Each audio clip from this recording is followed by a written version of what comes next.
Hai semua, Assalamualaikum. Hari ni saya nak kongsikan khas buat guru-guru bahasa Inggeris. Macam mana kita nak create reading comprehension with Quizzes AI. Menarik tau, kita boleh buat reading passage yang fiction atau non-fiction. Jom saya tunjukkan cikgu-cikgu sekalian. Okay, ini adalah paparan Quizzes dashboard. Kita pergi create dan di sini cikgu ada nampak macam-macam. Kita akan tekan passage. Dan hari ini saya nak ajar bagaimana nak menggunakan Generate with AI. Katakanlah hari ni sekarang tengah bulan Ramadan. Kita nak pelajar kita membaca dan menjawab soalan-soalan berkenaan dengan Ramadan. Let's say Ramadan.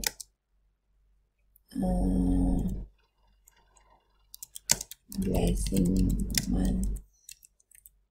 Contohnya Quran. Okay, Ramadan blessing Al-Quran.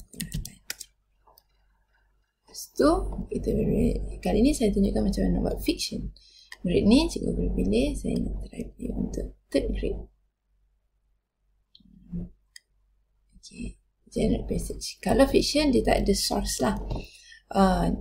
Dia minta kita untuk pilih 3 topik untuk generate a passage.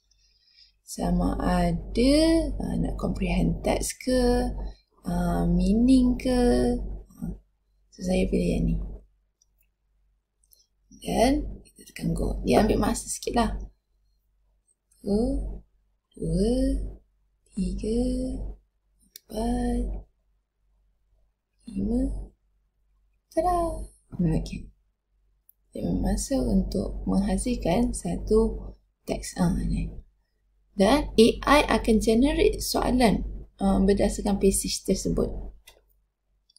Contohnya ni, okay, the magical month of Ramadan. Kita edit questions using AI. Dia dah tunjuk ada 5 soalan yang diberikan. Kita boleh juga nak tambah soalan lain. Kalau cikgu tengok sini, contohnya, once upon a time in a small village there was a magical month called Ramadan. Itu gather to read the special book called the Al-Quran.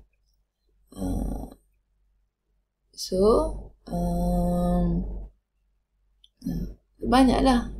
Kita boleh lah, kalau rasa cerita ni tidak menarik ataupun ni boleh discard, buat cerita lain, atau boleh edit, boleh tambah ada teks ni. Dan soalan contohnya, what is the special book read? The Al-Quran. Dia keluar. Lepas tu soalan lain, why did Amina's mother say Ramadan is special?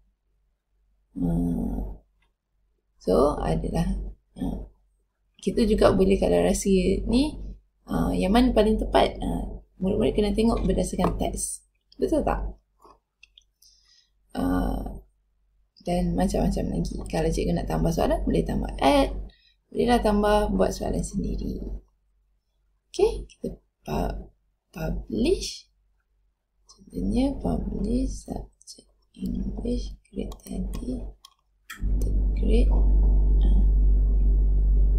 publish.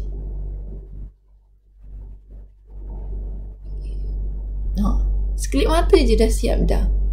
Lepas tu cikgu boleh try preview. Soalan dia akan keluar seperti ini.